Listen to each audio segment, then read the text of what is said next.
screen, haven't I? It's an important day because the shops are opening. Yes, you can go out shopping today and buy all the essential goods or the non-essential goods that you haven't been able to buy for the past 3 months. So we're going to be talking a lot about retail. Morning to Maz. She's here. Morning, Maz. Good morning. Awesome. You're so subdued when you start. And we have I think we've lost his signal. We've got Mark, who's supposed to be at Gloucester Keys doing some retail therapy and telling us what it's like out there.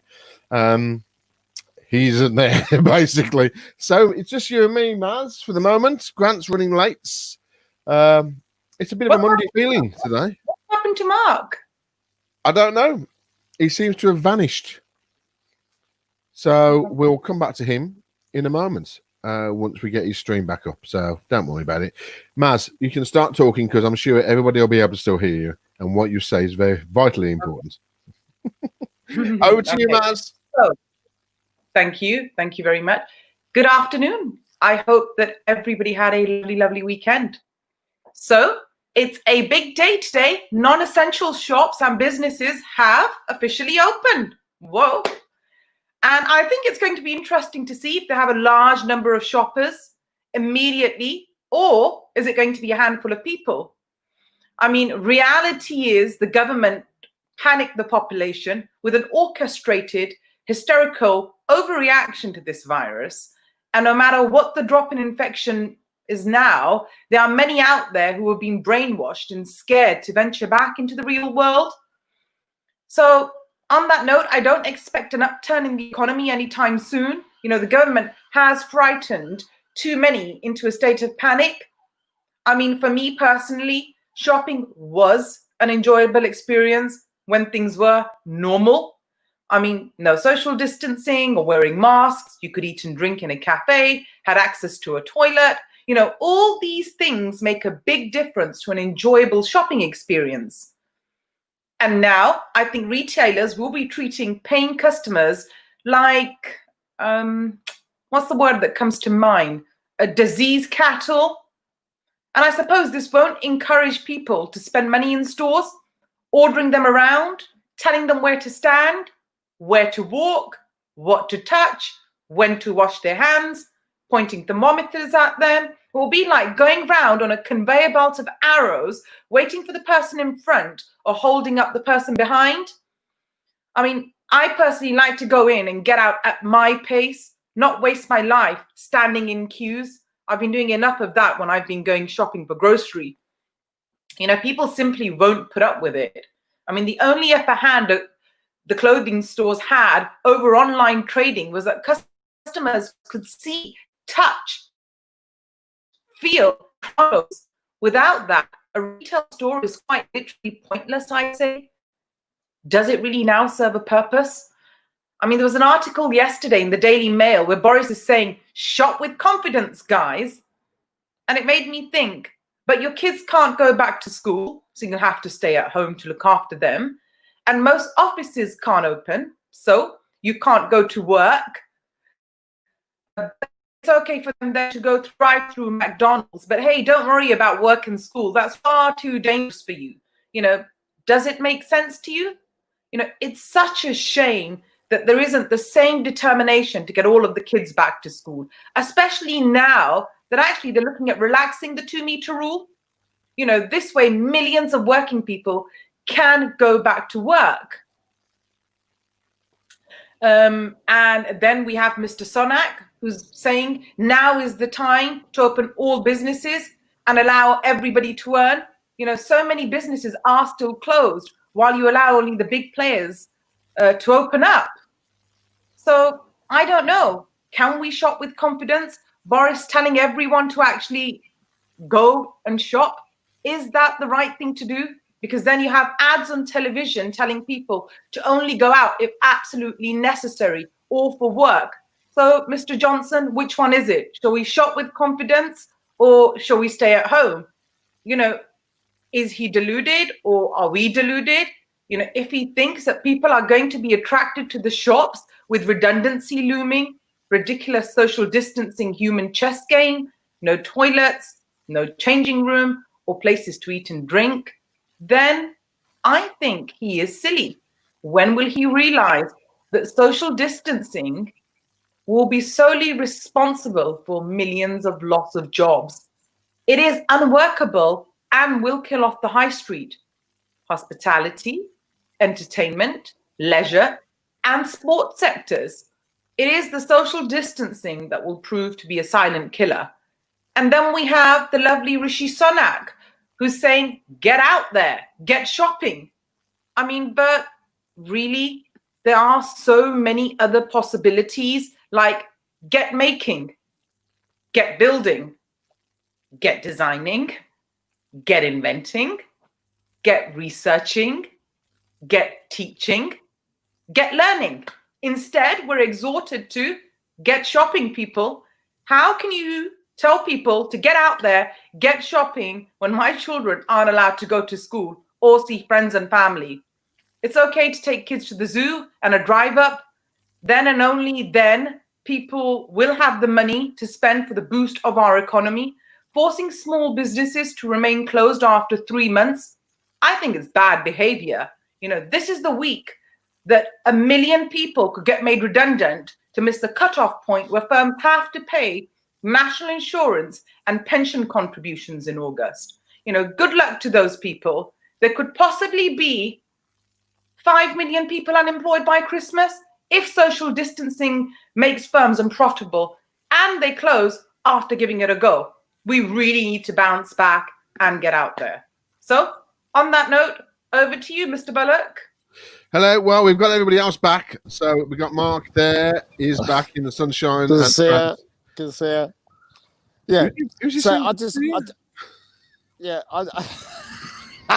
look, I'm here in Gloucester Keys, and I'm here in Gloucester Keys. Can you hear me? Yeah, we can hear you, mate. We can see you. Cool. So I'm in Gloucester Keys. Grant's in the office, yeah. And yeah, just to identify with what Maz is saying. Yeah, you're right. I mean, why is it we can open shops but we can't open schools? Why is it we're expecting people to go spending when they're not quite sure if they've got the money to continue after this month, where businesses are going to make harsh decisions as to reality of whether they're going to crack on and keep paying people on furlough, or whether they're actually going to say, look, you know, we're going to make the hard decisions what are facing us right now to do this redundancy packages. But what I can see here, and I'm just trying to obviously get the camera view changed. I don't know if we could do that. No, definitely not. But look, if I can, yeah, it's not like normal, is it? But if I can look behind me, the shops do look like they're filling. Yeah, they do look like they're filling. So there's quite a few people around this morning in Gloucester Keys, which is great to see. Now, there's also a lot of people wearing masks to protect themselves. The workers in the shops have got masks on, they've got gloves on, and it must be hard for those guys because they're obviously standing in the heat to welcome guests coming through the door. But it's great to see that we are looking to get back to normal and get the high street back to normal. And that's what it's about right now. So we need to encourage businesses and the general public to come out shopping, because if we're going to get our economy going, we need to really do that now. So I'm here today. That's my viewpoint with it all. You know, what do you think, Grant? Yeah, good. Yeah, it looks quite busy there, Mark. It's encouraging. Yeah. It's a lot busier than Birmingham. Yeah. I mean, obviously, people going around, they're looking around, they're browsing, and as you say, Matt, it's going to be a different experience for all of us when shopping.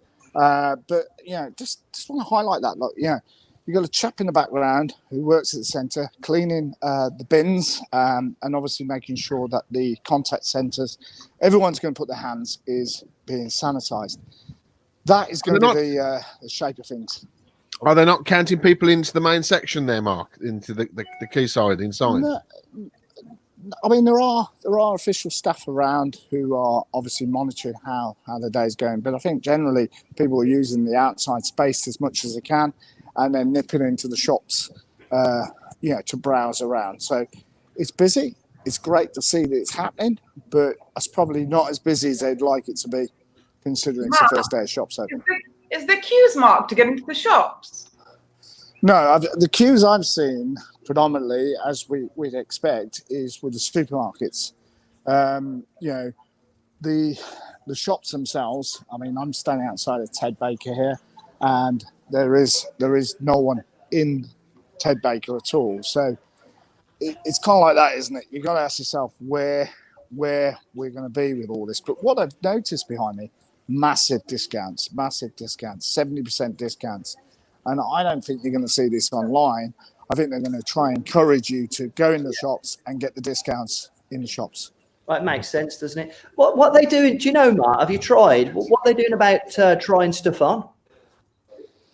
Yeah, that's a good point, actually. I mean, obviously, I'm not sure how they're going to approach this, how they're going to do it, type thing. Yeah. Well, a lot of the reports are is that they're not allowing you to try and you can't try anything on.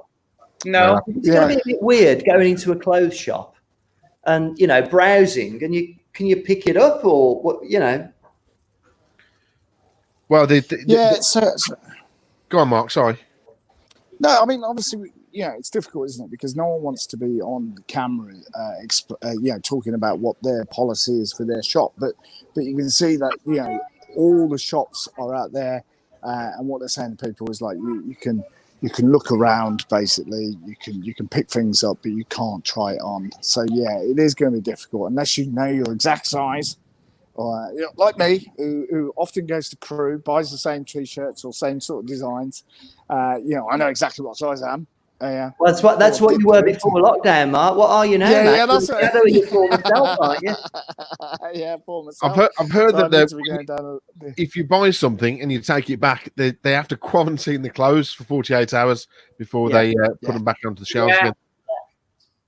Yeah, that's it. I mean, I noticed, I saw a report similar to that WH Smith and the bookstores are, saying there's a trolley for you to put the book after you. If you can have a browse, you can have a look through. But if you're not going to buy it, then put it on the side, and they will keep it out of circulation for, I think it's 48 hours before they put it back into circulation. Yeah. Yeah. Well, it's nice that there's people out there and there's people walking around, which is that's it. It's encouraging, isn't it? It's encouraging that you can see people walking around, enjoying the sunshine, but at the same time they are looking to. I've seen people with shopping bags. I've seen people actually making purchases, and that's what's going to get the economy moving. I know that I'll personally do my bit today. What are you buying? What are you there for? What are you going to buy? Well, this is it. I mean, well, as I say, I like my t-shirt, so I'm hoping they're going to do a good deal on this. But I'm looking for. They normally do a bundle pack of 3 polo shirts, so I'm thinking about getting 3 of those. Oh. Have they got a Primark there, Mark? Yeah, unbelievable. You see, that's the Primark in Birmingham had queues around the block. They said this morning. Really? So everybody was just trying to get into Primark, which is weird. They weren't up this end of town. It was. We were really surprised. It's quiet. Is it quiet? Oh, right. And the car park wasn't as busy as it was last week. I don't think people are going to rush back. I really don't. I think they're going to take their time. But Pretty's open, so Pret a Manger's open, which is a nice sign. But yeah, it's certainly not busy in town. So yeah, it's going to be interesting. I was quite surprised. I was half expecting to come into town today and see it rammed with lots of people shopping. Yeah. Apparently, Merry Hill, which for those of you overseas, it's a huge shopping centre in the UK. That's been really busy today. Massive queues. Gloucester Quays, where you are, Mark, is obviously a lovely. I love it. It's a great spot, and I was speaking to my brother-in-law about this.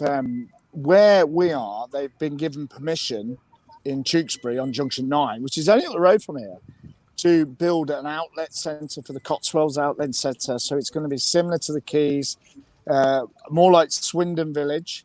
And people are saying, well, actually, how can they still want to do that in a time? Yeah, in a time like this. It now. But they've got their first retail taking up the lease for them in 2 years' time, which is a big garden centre there. So they're pushing ahead. That's good. I mean, it's I think it's going to take time for for people to get out there and to get into that mode of buying again, because obviously we've been in lockdown for 3 months, and I think everybody's still a little bit wary to get out there. I mean, it's, the kids are all out there. That's great, but but what's interesting is like Matt says, going shopping is an experience, isn't it? It's about getting those coffees, and behind us is all of this. Normally down here, just on the side here, would be massively packed with chairs outside, people sitting down having coffees, drinks, and enjoying it. And this square here, the Gloucestershire Council use to put on events. So all of this now, normally at this time of year, would be full of activities, something going on, markets, all the rest of it. And behind us, I don't know if you can see, just trying to get it in shot. Yeah, you got the Weatherspoons as well. Now, the Weatherspoons, we all know that he's up in arms with all this and says, I'm going to be open as early as possible. Yeah, because he's got some outside space. And I know the one in Tewkesbury, he's got a massive garden. And we're looking forward to the restaurants and pubs opening again, but there's got to be something done with the 2 meter distancing, and I think that's what they're talking about right now. I think they are talking about that, aren't they? Because they were going to do an emergency lift this morning because Boris was in, but then I don't think that. And it's amazing how all of a sudden in 24 hours they can do an emergency lift on that, but not on other things that are actually really important. Which are what was the emergency lift on, Maz? The 2 meters. So all these shops have now spent money on stickers, and there's 2 meter ruling and everything. So it's under discussion, isn't it? Sorry, isn't it under discussion? They're not lifting it yet. For Monday, then it didn't happen. Yeah. Matt, my viewpoint is, and it is only a viewpoint, they will lift it. They will move it to close to the 1 meter as possible, because the World Health Organization have said 1 meter. Germany do 1.5, and some countries are even doing less than that. Yeah. Yeah, it's something that they they've been batting it around all weekend, but no one would actually commit to it. And I think Boris came out yesterday and said he's going to consider it for the weekend of the 4th of July, when they're hopefully or supposedly opening the pubs and the restaurants. But we just don't know. It's one of those, they're going to get to the 3rd of July and go, oh yeah, it's all open tomorrow, and then hopefully everybody will be ready. It'll be interesting to see. Mark, you've got your event on the 8th of July, which I'm looking for. 8th of July, we bought that. I've taken the initiative to say, look, we have to get behind restaurants, hospitality industry. I've got members who are subscription payers every month. We're obviously delivering a lot online, but we need to get back to the face-to-face as well. And we will do that. And, I think what I believe will happen is this another way of, a bit cynical here, another way for us to get the economy moving? Because if you've got to reprint all those 2 meter signs, then printing's going to be a great thing in design right now, isn't it? I had just talking about the economy and moving things forward. I heard today that I think it's BP have said that they're not opening up new drill sites. They had plans. This beauty is market because it's quite freezing. They've got they had 8 new drilling platforms that they were going to put into commission over the next 12 months. They're not doing it because they've said that the lockdown and the COVID crisis across the world has pushed forward the decrease of petrol and diesel engines, as people will be either using pedal bikes or electric cars or electric bikes and all that. And so for them to say that, because the petrol prices just crashed, so they're not actually, they're going to reduce the production of fuel, which I think is a real positive. I mean, I know Grant will be on this, but it's a real positive really for this for what's happened. Yeah, I think there's lots of things that have been accelerated as a result of this that we were heading towards anyway. And what the lockdown, you've got to take the positives. The transition towards electric, I think, is going to be hugely beneficial. The fact that obviously we've not had so many cars on the road, trucks, lorries, etc., so that we've had environmental positives as a result. There's other things as well. I mean, one of the things I wanted to talk about today, I wrote a blog article yesterday just talking about the things that have changed during lockdown that are now with us to stay forever. Things like the small business support group. We started doing this during lockdown, and we're going to carry on doing it. You know, this is part of the new normal for us. Is working with our social media to support businesses. You know, meetings taking place on Zoom and Google Meet, etc., is now the new normal, and I think that's going to be carried on. Working from home, you know, the reason we're now effectively we're in semi-lockdown, I would call it at the moment. Town is still really, you know, really quiet where I am at the moment. You know, the offices are all empty around here. That's going to be part of the new normal. We're about to go into the point where hairdressers are going to be opening up next month, beauty salons, maybe gyms, maybe pubs and restaurants. You know, we've been doing, I've said it a few times, loads of apps for food ordering and drinks ordering. I mean, imagine the scenario: you're in the pub now, because of social distancing, you're having to use an app to place your order, which means there's no queuing at the bar, there's no leaving your mates behind and being overlooked by the server over and over again because the queue's too deep. Everything's done in a much more efficient way. The actual pub is able to serve more drinks because the people behind the bar aren't having to deal directly with people, which can slow you down. And it means the whole thing is a more efficient and effective way of doing things. And I believe that we'll obviously be forced into that in the early stages of when we start to open up these places. But when people realise how good it is, that will be the new normal. So there's so many different things that are going to be affected that is a positive as a result. I think that's you know, a celebration. We need to think about that as a positive thing. No, definitely. How many people are in the office today, Grant? Is there a few more people? Same as before, so it's still quiet. Still really, really quiet, yeah. So basically, I think somebody keeps walking past. There's one other office, and it happens to be the one next door to us. That's what I thought. I saw somebody walk past. Oh, there's people in there. No, we're the only ones on this floor, this entire floor. I've asked Grant, I've asked to be moved to your office floor. I'm going to a different floor now, mate. See, I'm not sure if that's a comedy moment or he is actually just moving floor. I can imagine it is. Yeah. I mean, because where I am, it's like extremely expensive. The offices down there, which are lovely and lush and all that, but most of the tenants have left now. So I think what they're going to do is really look at how they're going to use that floor space. And I've asked to come up to your floor because there's a few more tenants on that floor. And I think what you're going to find, a bit like the sales are going on in the shops, you're going to get some great deals out there with as businesses start returning to work and start looking for opportunities to grow. And that's got to be a positive, as Grant says. We've got to start looking at the positives with all this, and rather than the doom and gloom that is the economy, and we're in a massive recession. We know we're going to be in some sort of decline for a while now, but as the government are predicting, you know, once we get through this, 2021 will be the big bounce back, and it'll be the year that the economy grows as opposed to shrinks. Definitely. It'll be interesting to see. Grant, you remember me and you went to the WeWork launch together. Yeah. So it'd be interesting because I know they're quite pricey as well, as to what they're going to do with their prices. Because it's only the next. Well, quite publicly, prior to, you know, way before lockdown, quite publicly, they've been in financial difficulty for some time. Really? Yeah. And, you know, their funders had to give them a massive bailout at the beginning of this year. They had a failed IPO.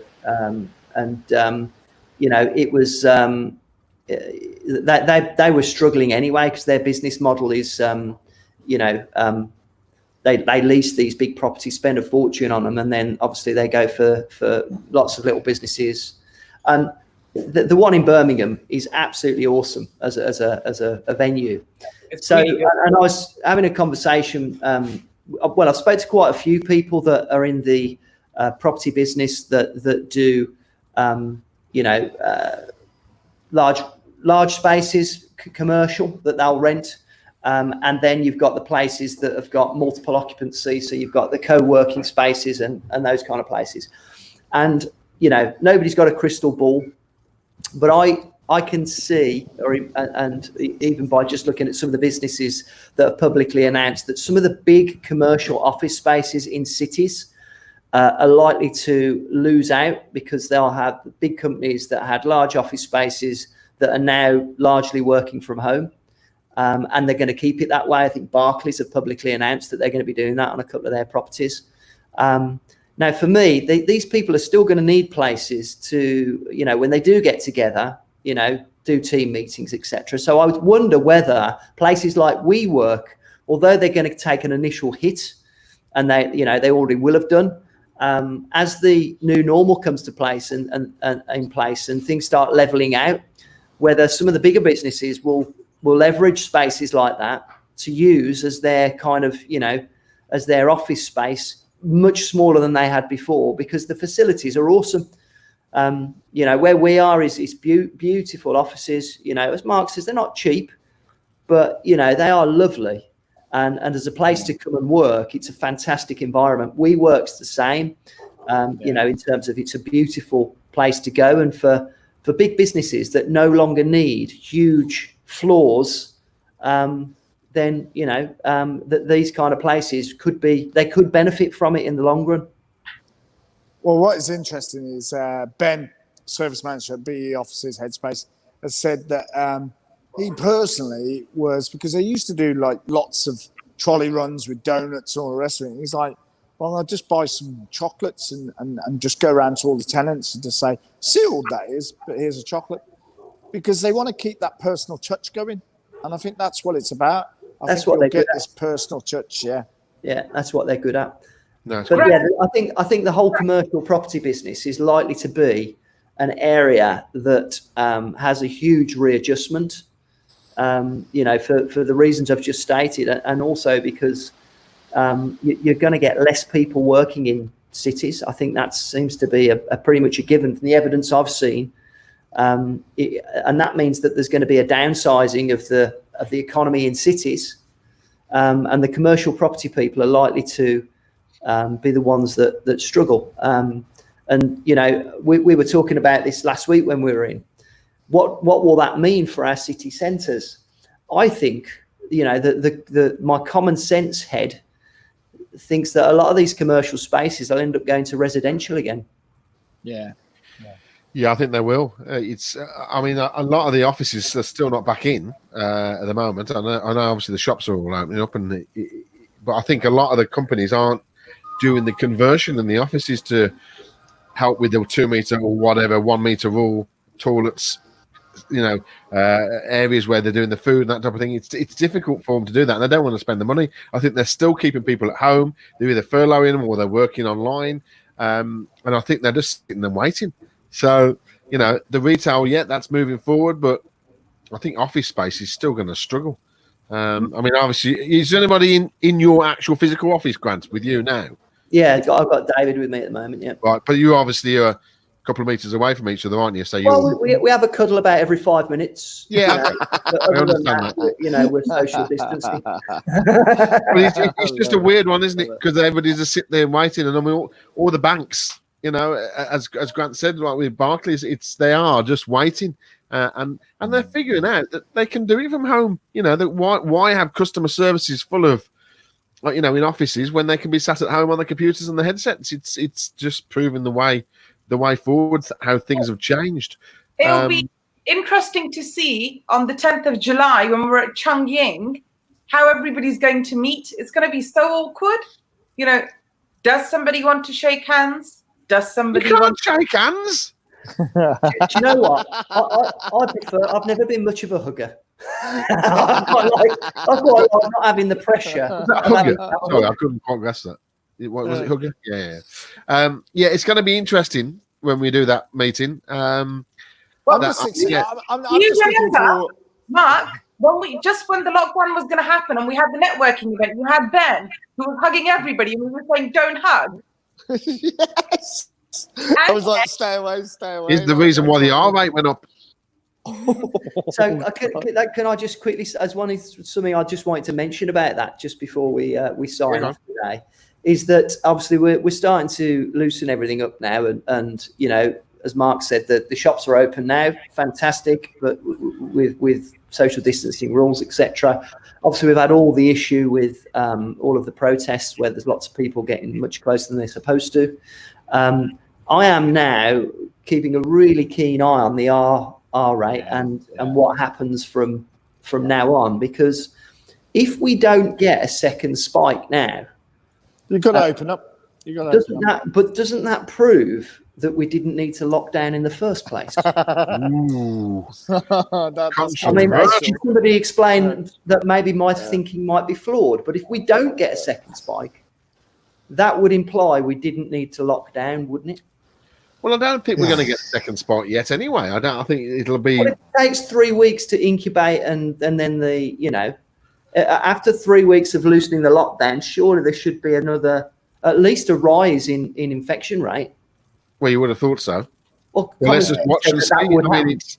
Don't forget, when we went into this, the weather wasn't as good. I know it went better when we went into lockdown, but these type of viruses always perform better when it's a cooler. Well, I don't understand that, because I don't understand that either. If was it Iran that had the highest rate right at the beginning? Yeah, and it's bloody red hot there. India. India's having a bit of a problem now, aren't they? So it's quite hot there, I believe. I think it is, mate. I think it is quite hot there. But I don't know. Hey, look, you only got to look at the flu epidemics. When do they come? They come in the winter months. So I don't know. I'm not a flu bug. I don't know. The reports are the NHS are getting ready for the second wave. October, November time, aren't they? Well, then, if that happens, then at least we'll all be saying, well, we did the right thing. But if it doesn't happen, I think there's going to be a lot of people going, hang on a minute. But are we? But you see, that the flip side of that is, have we controlled it because we went into lockdown? Yeah. You know, because did we force it down with that? You know, the whole system of, you know, staying away from everybody, not shaking hands, not hugging. You know, staying away in our own houses. Did that work? Has it worked? And I think it probably has. The virus is still out there, though, isn't it? We're still getting people to hospital every day, and you know, there's still people dying from it. So it's still out there. Oh, it definitely is. But I think we've changed the way we are now, though, haven't we? We are not connecting as nowhere near as much. I mean, we're still, you know, got all that hand washing going on and the gel and everything. So that's what's going to keep it down. But we'll see. We'll see how we go. We'll just see. We'll put that. Fingers crossed. We've seen the worst of it. That's you know, that's what we hope so. Now, don't we? We need every week to go by with it becoming less and less of a threat, so that it can really, as Mark said, get to the end of this year and make 2021 an absolute beast of a year. Well, definitely. So Carluccio's is not open, Mark. No, Carluccio's is not open. Obviously, you might want to Greg's try. Open. Mark, you might want to try not Greg's today. Go for something different, my dear. Go to Pretty's open. Yeah, unbelievable. How are they doing that, Grant? I'm still doing my run. Pret. Yeah, how they're serving there? You're just going into the store and they've got all the stickers on the floor. I mean, there was hardly anybody in there when we walked past this morning. There was a massive queue outside the Halifax, but that was the only. That's been open all along. So, I mean, I'm genuinely surprised at it. Seems quieter today than it was last Wednesday. I think we're going to be used to this. This is the problem. We're just going to get used to it. So quiet and getting. I mean, did you drive into Birmingham today? Yeah. Right. So obviously that was quite quick as well. Yeah, no traffic, straight in. There was a little queue, but outside. No, the parking's paid for again now. It's cost me £12 to park today. Oh. When we parking there then. And we saw straight away in a park pulled up. I saw a parking attendant out straight away. And again, my point was on Friday, if you're going to do this, Birmingham City Council, if you're going to push for the shops to open, you've got to do something you can't parking fees. Mark, did you say that Tony said at Touchwood in Solihull that's free parking? Yeah. He said he was doing a deal with free parking. Yeah. John Lewis isn't open though. John Lewis opened on the 18th. I didn't realise. It's closed? Yeah, they opened on the 18th. Right then, people, that is. Thank you very much, Mark, for being in the Gloucester Keys today, the roving reporter. Thanks a lot to Maz. Roving. Yeah, roving. And thanks a lot to Grant, who's in the centre of Birmingham. We shall return tomorrow at midday for the small business growth. I don't know today. Sorry. Support group. It You is know a what? support group, I'll isn't see it? you tomorrow at 12. See you all. See you later. Ciao.